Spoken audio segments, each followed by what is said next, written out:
솔직히 우리 다들 의미 있는 대화 한 번쯤 꿈꿔보잖아요.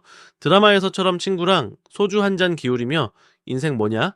이러면서 눈물 찔끔 흘리는 그런 대화요. 아니면 캠프파이어 앞에서 기타 치며 너의 꿈이 뭐야?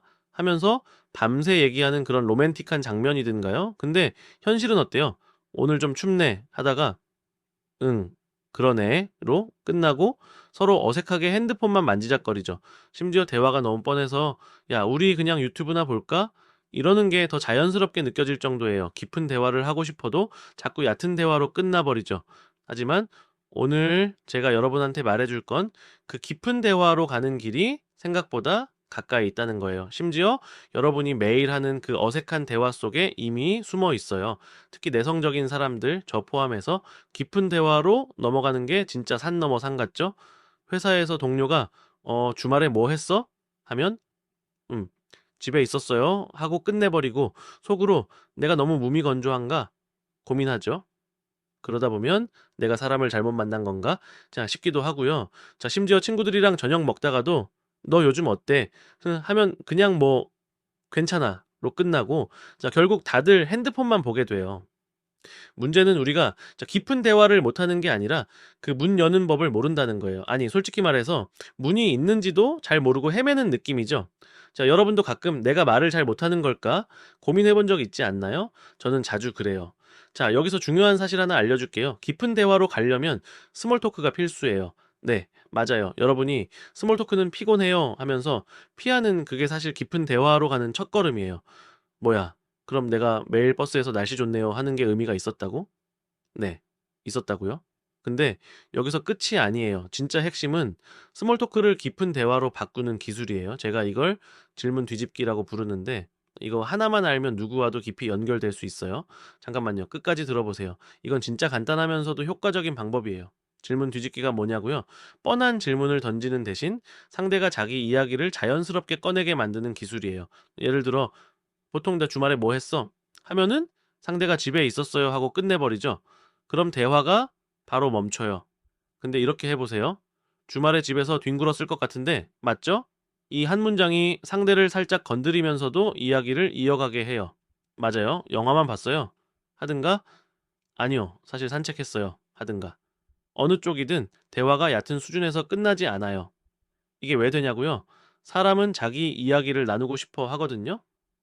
뻔한 질문은 그걸 막아버리지만 질문 뒤집기는 그걸 풀어주는 열쇠예요. 예시 하나 들어볼게요. 카페에서 누가 간식 먹으면서 책 보고 있어요. 보통 뭐 읽어요? 하면 그냥 소설이어로 끝나죠. 대화 끝. 더 할 말 없음. 근데 이렇게 해보세요. 간식 먹으면서 책 읽는 거 보니까 집중 잘 되나 봐요. 이건 질문이라기보다 관찰이에요. 상대가 네, 좀 조용히 생각하고 싶을 때 읽어요 하거나 아니요, 그냥 심심해서요 할 수도 있죠. 그럼 조용히 생각할 때 책이 좋죠. 무슨 책이에요? 라든가 심심할 때 뭐 더 하세요? 로 자연스럽게 이어갈 수 있어요. 이게 얕은 대화에서 깊은 대화로 넘어가는 첫걸음이에요. 이게 질문 뒤집기의 힘입니다. 뻔한 질문을 뒤집어서 상대가 자기 이야기를 꺼내게 만드는 거예요. 중요한 건 여러분이 대단한 말을 할 필요가 없다는 거예요. 그냥 상대를 조금 관찰하고 그걸 바탕으로 살짝 문을 열어주는 거예요. 그러면 상대가 알아서 문을 열고 들어와요. 이건 진짜 간단해요. 말 주변이 없어도 그냥 주위에 깊게 보면 됩니다. 또 다른 예시요. 마트에서 누가 장바구니에 물건을 많이 담고 있어요. 뭐 사세요? 하면 그냥 먹을 거요? 로 끝나죠. 근데 이렇게 해보세요. 장바구니가 꽉 찬 거 보니까 요리 자주 하나 봐요? 그러면 네. 집에서 밥 해먹는 걸 좋아해요 하거나 아니요. 그냥 비축하는 거예요 할 수도 있죠. 그럼 집에서 요리하면 뭐가 제일 맛있어요? 라든가 비축하는 이유가 있나요? 로 더 깊게 들어갈 수 있어요. 이렇게 작은 코멘트 하나가 대화를 열어줍니다. 하나 더 가볼게요. 버스 정류장에서 누가 이어폰 끼고 기다리고 있어요. 보통 뭐 들어요? 하면 그냥 음악이요로 끝나죠. 근데 이렇게 해보세요. 이어폰 꼽고 있는 거 보니까 오늘 좀 조용히 있고 싶나 봐요. 그러면 네, 좀 피곤해서요 하거나 아니요, 그냥 습관이에요 할 수도 있죠. 그럼 피곤할 때 음악이 도움이 되죠. 무슨 음악이에요? 라든가 습관이라면 매일 듣나요? 로 이어갈 수 있어요. 버스 기다리는 몇 분이 더 의미 있는 시간으로 바뀔 수도 있어요. 자, 이제 실전에 적용하는 법 알려줄게요. 첫째, 상대를 관찰하세요. 신발, 손에 든 물건, 표정, 뭐든 좋아요.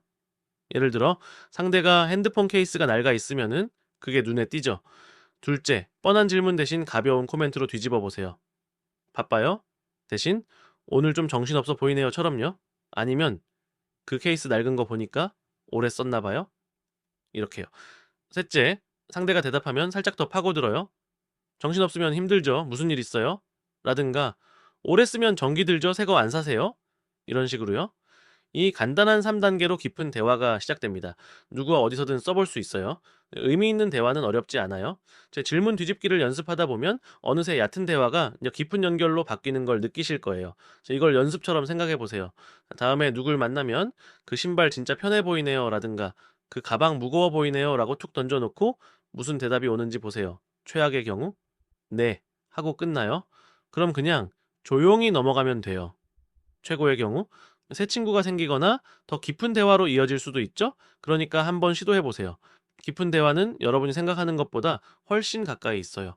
오늘부터라도 자, 주변 사람들과 조금 더 연결될 수 있을 겁니다.